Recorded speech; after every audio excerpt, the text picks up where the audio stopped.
just want to start off with a little story as to why we went to therapy. Well, during our first year of marriage, it was just really rough. My wife and I both have type A personalities, and we were just like at each other. And we both decided that we needed counseling because we're not able to just work out our difficulties by ourselves. And if you can imagine, communication is the number one reason why people get divorced.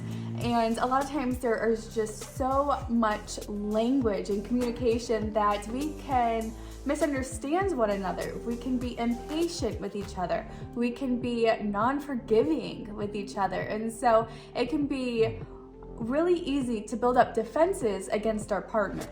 Yeah, we can also focus on who's right. And each person is always going to think they're right and the other person is wrong. And there's no give and take. And it's like, well, I'm right. You should listen to me. We should just change this and you should agree with me. And they're like, no, but I'm right. This is because of this. And you just never get anywhere. And that's where we found ourselves at. And so I humbled myself and I agreed to go to counseling, even though I was very, very hesitant. I didn't believe that it was really going to help us, but I just was going because at this point, what else can we do? Right. And it's so funny too, because I was in my master's becoming a therapist.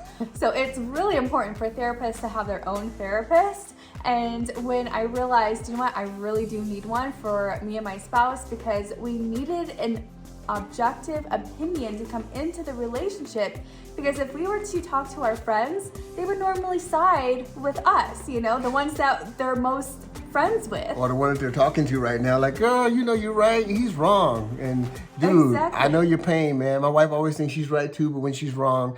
And so that wouldn't help us. And so when we went into to counseling, it was really interesting. And so there was a particular issue in the way that I was handling it.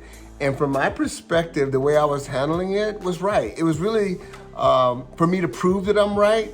And so what I was doing was I would go back in time and I would think of a past situation that I would bring that up to my wife to kind of prove the point that I was making. And for me, that made perfect sense, because we're kind of arguing back and forth about an issue. And I'm like, well, you remember before, about 3 months ago, you actually said that.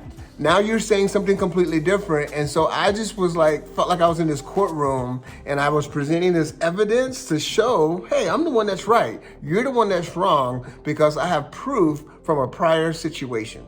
And my thoughts were, my husband is recounting all my mistakes and all of my things, and he keeps bringing them back up. And so I constantly felt like I wasn't forgiven and he wasn't letting things go, because he kept bringing up past issues. And it would be a brand new issue with brand new meaning. And so there was no way that we were able to see eye to eye. So I'm assuming that once the therapist hears my side of the story, I'm expecting him to say, man, you're such a great husband and you're so right. Bringing up that kind of evidence is going to be something that you guys could talk about, and it's proof. And I'm like, yeah, that's what I'm expecting to hear, when actually I heard the exact opposite. The therapist told me, he goes, what you're doing, you may think is right, but it's hurting your marriage. It's bringing up the past and not getting past it and using it as evidence, almost in manipulation. And that just really struck a chord with me, because I knew manipulating my wife wasn't the intent. And so although my intent was different, the result of my actions still led there.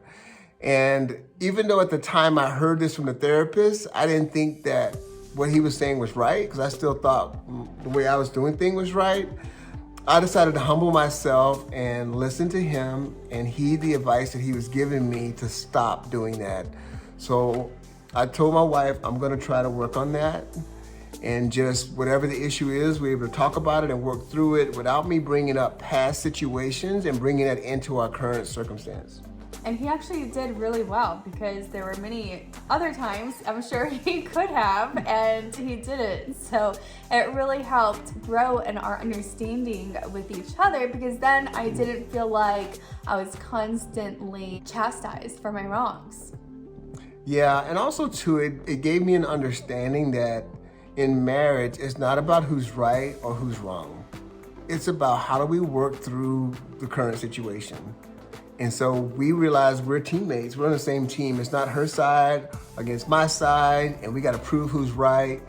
And it's humbling. And I just think that in marriage, when we choose to humble ourselves and realize, you know, my main goal here is to have a oneness with my spouse and to work through our problems. They're gonna come up. And the better we get at working through the issues, not worrying about who's right or who's wrong, but really listening and saying, okay, I'm sorry. I'm sorry I said this. I'm sorry I spoke to you that way. I'm sorry I forgot to whatever. And but I love you. So how do we get past it? How do we work through it? What is it that I can start doing in the future? And what can I learn from this? And vice versa.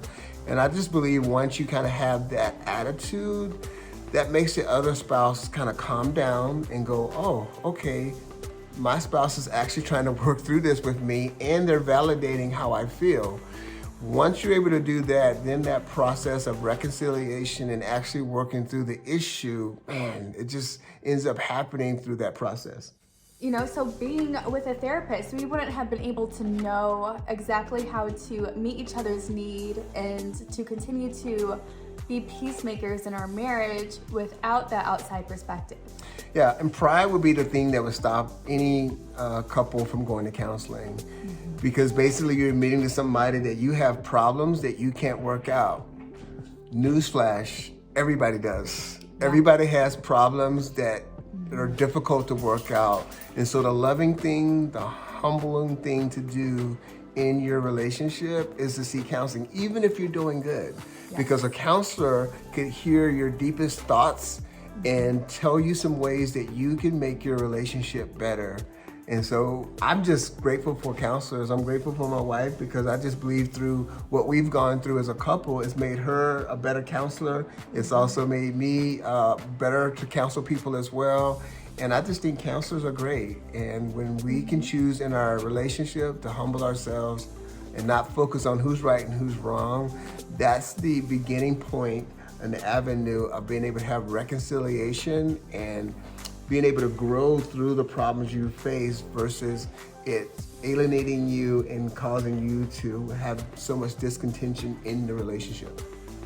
So true. You're wrong. I'm right. No, just kidding. I'll let you be right. Well, we hope this has encouraged you to seek out your own counseling. Bye.